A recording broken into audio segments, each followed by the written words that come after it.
بسم اللہ الرحمن الرحیم۔ السلام علیکم ورحمۃ اللہ وبرکاتہ۔ رونگٹے کھڑے کر دینے والا سچا واقعہ۔ کل رات ایک ایسا واقعہ ہوا جس نے زندگی کے کئی پہلوؤں کو چھو لیا۔ تقریباً شام کے 7 بجے ہوں گے، موبائل کی گھنٹی بجی۔ اٹھایا تو ادھر سے رونے کی آواز آئی۔ میں نے چپ کروایا اور پوچھا کہ بھابھی جی آخر کیا ہوا ہے؟ ادھر سے آواز آئی، آپ کہاں ہیں اور کتنی دیر میں آ سکتے ہیں؟ میں نے کہا آپ پریشانی بتائیں، بھائی صاحب کہاں ہیں اور ماں کدھر ہیں؟ آخر ہوا کیا ہے؟ لیکن ادھر سے صرف ایک ہی رٹ کہ آپ فوراً آ جائیے۔ میں نے اسے مطمئن کرتے ہوئے کہا کہ مجھے پہنچنے میں 1 گھنٹہ لگے گا۔ جیسے تیسے کر کے گھبراہٹ میں پہنچا تو دیکھا کہ بھائی صاحب جو ہمارے جج دوست ہیں سامنے بیٹھے ہوئے ہیں۔ بھابھی جی رونا چیخنا کر رہی ہیں۔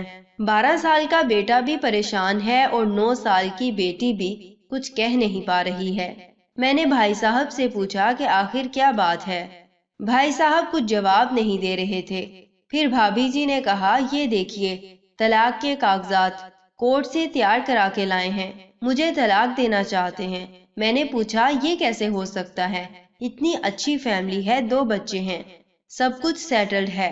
پہلی نظر میں مجھے لگا کہ یہ مذاق ہے، لیکن جب میں نے بچوں سے پوچھا کہ دادی کدھر ہیں تو بچوں نے بتایا پاپا انہیں 3 دن پہلے نوئیڈا کے اولڈ ایج ہوم میں شفٹ کر آئے ہیں۔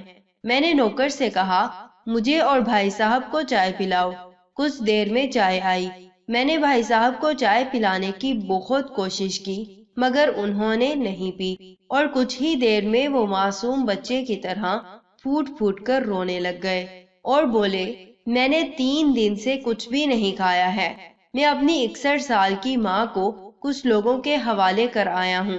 پچھلے سال سے میرے گھر میں ماں کے لیے اتنی مصیبتیں ہو گئیں کہ بیوی نے قسم کھا لی کہ میں ماں جی کا خیال نہیں رکھ سکتی۔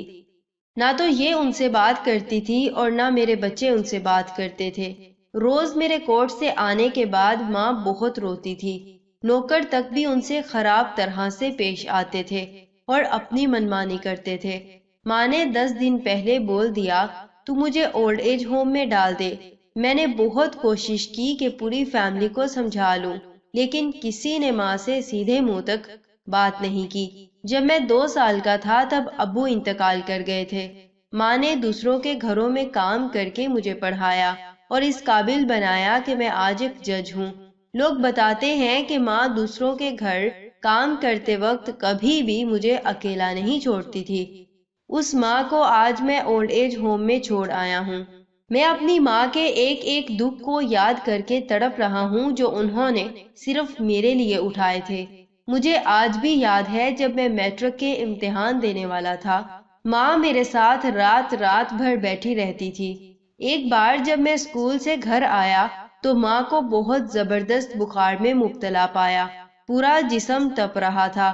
میں نے ماں سے کہا تجھے تیز بخار ہے؟ تب ماں ہنستے ہوئے بولی، ابھی کھانا بنا کر آئی ہوں اس لیے گرم ہے۔ لوگوں سے ادھار مانگ کر مجھے یونیورسٹی سے LLB تک پڑھایا، مجھے ٹیوشن تک نہیں پڑھانے دیتی تھی، کہیں میرا وقت نہ برباد ہو جائے۔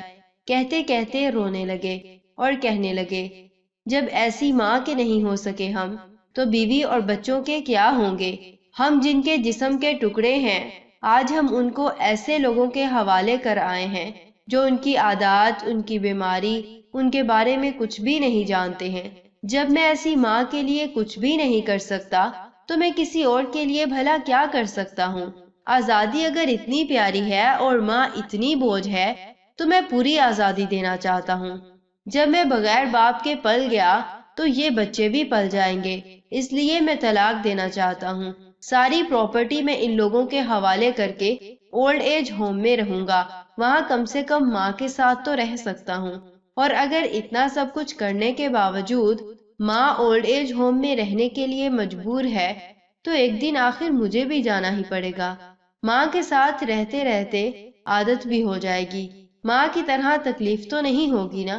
جتنا بولتے اس سے بھی زیادہ رو رہے تھے۔ اسی درمیان رات کے 12:30 ہو گئے۔ میں نے بھابھی جی کے چہرے کو دیکھا، ان کے چہرے پر پچھتاوے کے جذبات ابھرے ہوئے تھے۔ میں نے ڈرائیور سے کہا، ابھی ہم لوگ اولڈ ایج ہوم چلیں گے۔ بھابھی جی، بچے اور ہم سارے لوگ اولڈ ایج ہوم پہنچے۔ بہت زیادہ گزارش کرنے پر گیٹ کھلا۔ بھائی صاحب نے گیٹ کیپر کے پاؤں پکڑ لیے، بولے میری ماں ہے اندر، میں اسے لینے آیا ہوں۔ چوکیدار نے پوچھا، کیا کرتے ہو صاحب؟ بھائی صاحب نے کہا، میں ایک جج ہوں۔ اس چوکیدار نے کہا، سارے ثبوت سامنے ہیں، تب تو آپ اپنی ماں کے ساتھ انصاف نہیں کر پائے، تو اوروں کے ساتھ کیا انصاف کرتے ہوں گے صاحب؟ وہ اتنا کہہ کر ہم لوگوں کو وہیں روک کر اندر چلا گیا۔ اندر سے ایک عورت آئی جو وارڈن تھی۔ اس نے بڑے زہریلے لہجے میں کہا، کہیں رات کے 2 بجے آپ لوگ لے جا کے اسے مار تو نہیں دیں گے؟ میں اللہ کو کیا جواب دوں گی؟ میں نے وارڈن سے کہا، بہن آپ یقین کیجئے، یہ لوگ بہت پچھتاوے میں جی رہے ہیں۔ آخر وہ ان کے کمرے میں لے گئی۔ کمرے کا جو نظارہ تھا اسے لفظوں میں بیان کرنا مشکل ہے۔ صرف ایک فوٹو جس میں پوری فیملی ہے، وہ بھی ماں کے بغل میں جیسے بچے کو سلا رکھا ہے۔ مجھے دیکھا تو اسے لگا کہیں بات نہ کھل جائے، لیکن جب میں نے کہا کہ ہم لوگ آپ کو لینے آئے ہیں تو پوری فیملی ایک دوسرے سے لپٹ کر رونے لگی۔ آس پاس کے کمروں میں اور بھی بزرگ تھے، سب لوگ جاگ گئے تھے اور باہر تک ہی آ گئے۔ ان کی بھی آنکھیں نم تھیں۔ کچھ وقت کے بعد چلنے کی تیاری ہوئی۔ پورے اولڈ ایج ہوم کے لوگ باہر تک آئے۔ بمشکل ہم لوگ اولڈ ایج ہوم کے لوگوں کو چھوڑ پائے تھے۔ سب لوگ اس امید سے دیکھ رہے تھے کہ شاید انہیں بھی کوئی لینے آئے۔ راستے بھر بچے اور بھابھی جی تو چپ چاپ رہے، مگر ماں اور بھائی صاحب ایک دوسرے کے جذبات کو اپنے پرانے رشتے پر بٹھا رہے تھے۔ گھر آتے آتے قریباً 3:45 ہو گئے۔ بھابھی جی بھی یہ سمجھ گئی تھی کہ ان کی خوشی کی چابی کہاں ہے۔ میں بھی اپنے گھر کو چل دیا، لیکن راستے بھر وہ ساری باتیں اور نظارے میری آنکھوں کے سامنے گھومتے رہے۔ ماں صرف ماں ہے، اس کو مرنے سے پہلے نہ مارے۔ ماں ہماری طاقت ہے، اسے کمزور نہیں ہونے دیں۔ اگر وہ کمزور ہو گئی تو ثقافت کی ریڑھ کمزور ہو جائے گی، اور بنا ریڑھ کا سماج کیسا ہوتا ہے یہ کسی سے چھپا ہوا نہیں ہے۔ اگر آپ کے آس پاس یا رشتہ دار میں اس طرح کا کوئی مسئلہ ہو تو انہیں یہ بات ضرور سمجھائیں، انہیں بتائیں، کچھ بھی کریں، لیکن جنم دینے والی ماں کو بے گھر بے سہارا نہیں ہونے دیں۔